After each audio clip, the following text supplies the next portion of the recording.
నమస్తే, welcome to meta news. ఇక మ్యాటర్లోకి వస్తే అసెంబ్లీ సమావేశాల తొలి రోజు ఆసక్తికర పరిణామం చోటు చేసుకుంది. ఓ వైసీపీ ఎమ్మెల్యే తీరు చర్చనీయాంశంగా మారింది. వైసీపీ ఎమ్మెల్యే తాటిపత్తి చంద్రశేఖర్ వ్యవహారం పార్టీలో హాట్ టాపిక్గా మారింది. శాసనసభ సమావేశాలకు హాజరైన వైసీపీ ఎమ్మెల్యేలు ఎమ్మెల్సీలు మెడలో ఆ పార్టీ కండువాలు వేసుకుని రాగా ఎర్రగొండపాలెం ఎమ్మెల్యే తాటిపత్తి చంద్రశేఖర్ మాత్రం కండువా లేకుండా కనిపించారు. సహచర సభ్యులందరూ సభలో ఉన్నప్పుడు కూడా ఆయన మెడలో కండువా లేదు. దీనిపైన పార్టీ అధ్యక్షుడు జగన్ ఆరా తీసినట్లుగా ప్రచారం జరుగుతుంది. ఈ విషయం వారి మధ్య చర్చకు రాలేదని వైసీపీ నేతలు చెప్తున్నప్పటికీ చంద్రశేఖర్ తీరుపైన జగన్ అసహనం వ్యక్తం చేసినట్లుగా తెలుస్తుంది. సభ్యులందరూ పార్టీ కండువా వేసుకుని వస్తే నువ్వెందుకు కండువా వేసుకోలేదని ఎమ్మెల్యే తాటిపత్తి చంద్రశేఖర్ని జగన్ ప్రశ్నించారట. కండువా మర్చిపోయారని చంద్రశేఖర్ చెప్పగా, కండువా మర్చిపోయావా లేక మార్చడానికి సిద్ధంగా ఉన్నావా అంటూ ఎమ్మెల్యేతో జగన్ అన్నట్లుగా తెలుస్తుంది. ఆ సమయంలో ఏం మాట్లాడకుండా ఎమ్మెల్యే చంద్రశేఖర్ అక్కడి నుంచి వెళ్ళిపోయారని అంటున్నారు. అయితే ఏకంగా పార్టీ అధినేతగా ఉన్న జగనే కండువా లేకుండా సభకు వెళ్లారు. అయినా కండువా లేదని జగన్ మందలించడం పట్ల తాటిపత్తి కొంత అవమానంగా ఫీల్ అయ్యారట. అలాంటి వార్తలన్నీ ఫేక్ అని చంద్రశేఖర్ కొట్టిపాడేసినప్పటికీ గుర్రం ఎగరావచ్చనే గుసగుసలైతే మొదలయ్యాయి.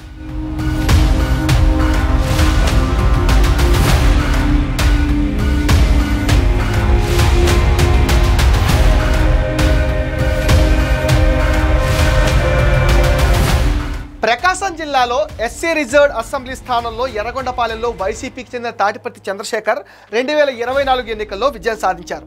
తెలుగుదేశం పార్టీ నుంచి పోటీ చేసిన ఎరిక్షన్ బాబు పైన 5200 ఓట్ల తేడాతో గెలుపొందారు. 1955లో ఏర్పడిన ఎర్రగొండపాలెం నియోజకవర్గం 1972 తర్వాత రద్దయింది. మళ్ళీ 3 దశాబ్దాల తర్వాత 2009 నుంచి ఉనికిలోకి వచ్చింది. అయితే 1972 వరకు జనరల్ నియోజకవర్గంగా ఉన్న ఇది 2009 నుంచి ఎస్సీ రిజర్వ్డ్గా మారింది. ఒక ఉప ఎన్నిక సహా 8 సార్లు ఎర్రగొండపాలెంలో ఎన్నికలు జరగగా 4 సార్లు కాంగ్రెస్ పార్టీ, 2 సార్లు సిపిఐ, 2 సార్లు వైసీపీ గెలిచాయి. ఈ నియోజకవర్గంలో ఇప్పటి వరకు టీడీపీ గెలవలేదు.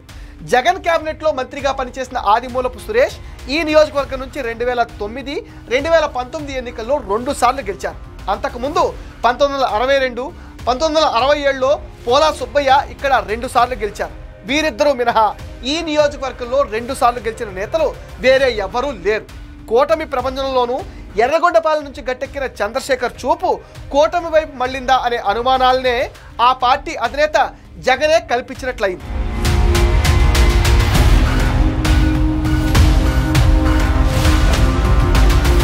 వైసీపీ అధికారం కోల్పోయాక పెద్ద సంఖ్యలో నేతలు ఆ పార్టీని వదిలి వెళ్ళిపోయారు.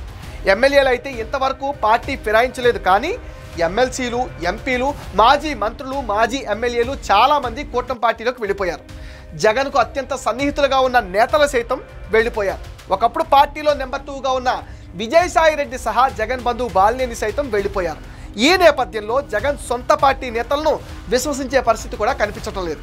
అదంతా జగన్ చేసుకున్న స్వయంకృత అపరాధమేనని అంతా విశ్లేషిస్తున్నారు. అయినా సరే జగన్ వైఖరిలో మార్పు కనపడటం లేదని సొంత పార్టీ నేతలు విమర్శిస్తున్నారు. అటు జగన్ తన ఎమ్మెల్యే పదవి పైన బెంగగా కనిపిస్తున్నారు. హోదా లేదని జీర్ణించుకోలేకపోతున్నారు. అసెంబ్లీకి వెళ్ళకపోతే అనర్హత వేటు పడుతుందన్న భయంతోనే జగన్ సభకు వెళ్లారన్నది కూడా స్పష్టమవుతుంది. నిజంగా జగన్ ప్రజా సమస్యలపైన అసెంబ్లీలో మాట్లాడాలనుకుంటే అక్కడే ఉండాలి.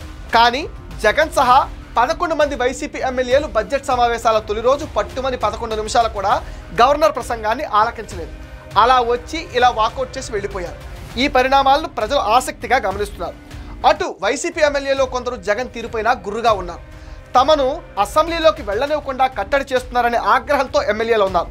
జగన్ ఇలాగే వ్యవహరిస్తే ఉన్న ఎమ్మెల్యేలు కూడా దూరమయ్యే అవకాశాలు లేకపోలేదంటున్నారు రాజకీయ నిపుణులు.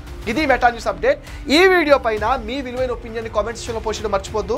మీరిచ్చే కామెంట్స్తో మరిన్ని ఇంట్రెస్టింగ్ వీడియోస్ మీకు అందిస్తాం. మీరేం చేయాలో మీకు తెలుసు కదా. ఈ వీడియోస్ని లైక్ చేయండి, షేర్ చేయండి, మెటా న్యూస్ని సపోర్ట్ చేయండి, సబ్స్క్రైబ్ చేయండి.